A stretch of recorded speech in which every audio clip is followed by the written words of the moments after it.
Salut à tous, j'espère que vous portez bien. Bienvenue sur la chaîne Coder, c'est simple. Ici, nous allons voir maintenant une nouvelle série de vidéos avec le programme pour les enfants appelé Lightboat. Donc, si vous avez suivi une de mes premières vidéos, on a couvert en fait les bases et là, on va voir la suite. Donc, j'avais déjà enregistré un pseudo qui s'appelle Easy to Code avec le petit robot. Donc, je vais vous montrer aujourd'hui. Les bases, on les a fait ensemble sur une vidéo qui s'appelle Coder c'est simple, Lightboat, les bases. Et là, je vais vous montrer la suite. Donc c'est par niveau. Et aujourd'hui, on va voir les procédures. Donc, on va rentrer dans le vif du sujet. Il y a 6 séries. Donc, comme d'habitude, si vous avez effectivement suivi la première vidéo, ici, on voit qu'il y a des instructions. Donc, bon, il y a des petits encouragements. Alors, ils nous disent qu'on aura besoin de plus de place, c'est-à-dire qu'on a besoin d'écrire plus d'instructions pour arriver au programme, accomplir le programme. Donc, le main, on va voir ce que c'est, et on a un nouveau bloc qui s'appelle pros pour procédure. Euh, donc, voilà, on va voir ce que c'est. Donc là, ils nous donnent quelques instructions. Ils nous disent qu'on peut rajouter des instructions dans la fenêtre procédure. Et en fait, ces instructions-là sont appelées depuis la fenêtre de commande principale qui s'appelle le main. Quand j'atteins P1, je déclenche toutes les commandes présentes dans procédure 1, une par une. Donc, bon, on va voir ça ensemble. Très bien. Donc, on a deux blocs code, en fait, hein, le main, là, et le pros1. Si vous avez suivi avec moi dans la vidéo 1, les instructions, on écrivait les instructions dans le bloc main. Donc, par exemple, si j'avance, je clique, donc je clique sur le bloc exécuter. On voit que, de toute façon, le robot va faire ce que je lui demande. D'accord? À quoi sert la pros 1? D'abord, d'après ce que eux disent, c'est que c'est pour gagner de la place. Bon, on va voir effectivement que c'est pour appeler quelque chose un certain nombre de fois qui peut se répéter. Donc, si par exemple, dans un pros 1, je vais demander de tourner, par exemple, à gauche, je peux cliquer, alors pour changer d'un bloc à l'autre, il suffit de cliquer dessus, hein, c'est aussi simple que ça. Donc, si par exemple, je lui demande de tourner une fois à gauche et une fois une autre à gauche, donc il va faire demi-tour en fait, et d'avancer encore 3 fois, et, et que dans le main, je reviens dans le main et j'appelle P1.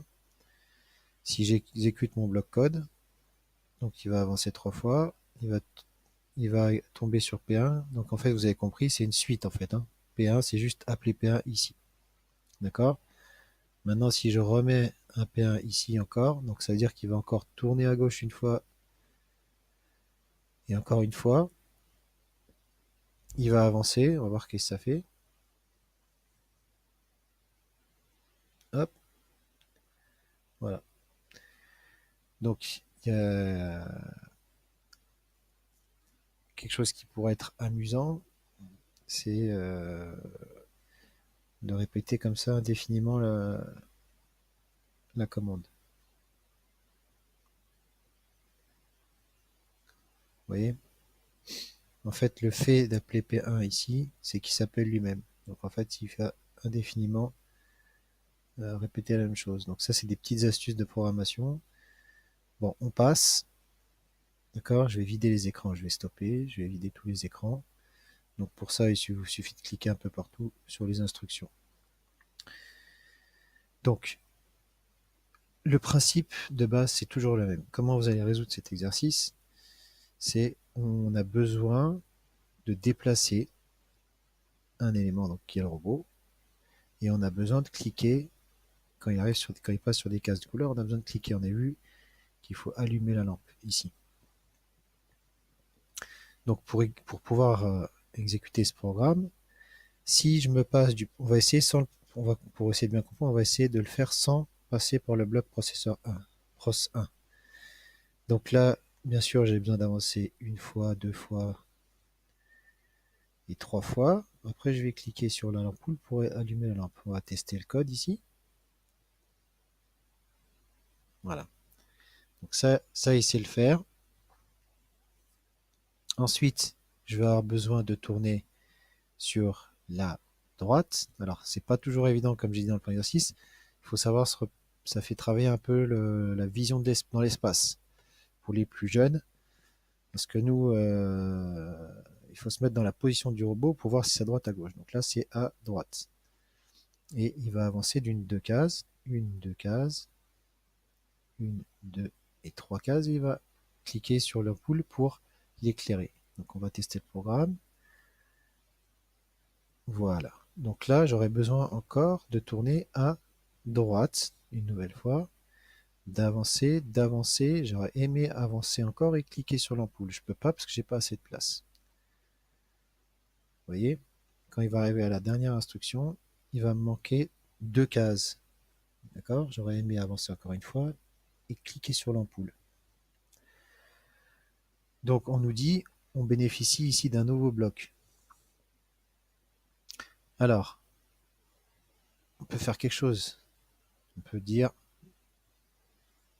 au lieu d'écrire cette instruction-là ici, eh ben, je vais prendre la suite comme si le main était beaucoup plus grand. Comme si mon main était beaucoup plus grand, j'avais beaucoup plus d'espace. Donc, si je veux écrire, continuer à écrire ici, il faut que j'appelle à cet endroit mon P1. Donc ça veut dire que quand il va arriver dans cette case, il va sauter automatiquement, il va lire les instructions qui sont déportées ici. D'accord? Donc il suffira par la suite d'écrire des choses ici. Donc on va tester pour voir jusqu'où est-ce qu'il arrive et qu'est-ce qu'on aura, ce dont on aura besoin de compléter. Il va faire son parcours. Donc vous voyez, hein, il y a une surbrillance. Il arrive. Donc arrivé dans mon P1, j'aurai besoin d'avancer une fois, deux fois et de cliquer. Donc je clique ici, j'avance une fois, deux fois et je fais cliquer sur l'ampoule.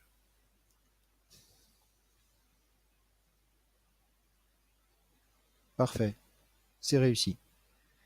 Alors, il y aurait une autre façon d'écrire un code beaucoup plus propre et beaucoup plus joli. Mais dans cette vidéo-là, je ne vais pas vous montrer ça de suite. On va y aller étape par étape. Mais là, on abordera après des perfectionnements, des méthodes de développement un peu avancées et de l'optimisation de code. Parce que qui est juste basé sur la répétition. Là, en fait, si on fait un peu attention, on a le même motif. On a un motif qui se répète. Par exemple, on voit qu'on a trois chapeaux ici, donc qui sont des flèches. Trois flèches, une ampoule et on tourne à droite. Trois flèches, une ampoule et on tourne à droite. D'accord? Une, deux, trois flèches. Et là, on a l'ampoule. Donc il y aura des choses qu'on pourrait répéter, pas réécrire deux fois la même chose, mais répéter. Par exemple, si on sortait tout ce bloc code dans P1, qui est une procédure, on appellerait deux fois P1, il va nous faire cette instruction, et après il ne nous resterait plus qu'à ajouter la différence. Bon, là ça va être un peu compliqué de le faire maintenant, je le ferai ça plus tard pour ceux qui ont envie de voir la suite dans une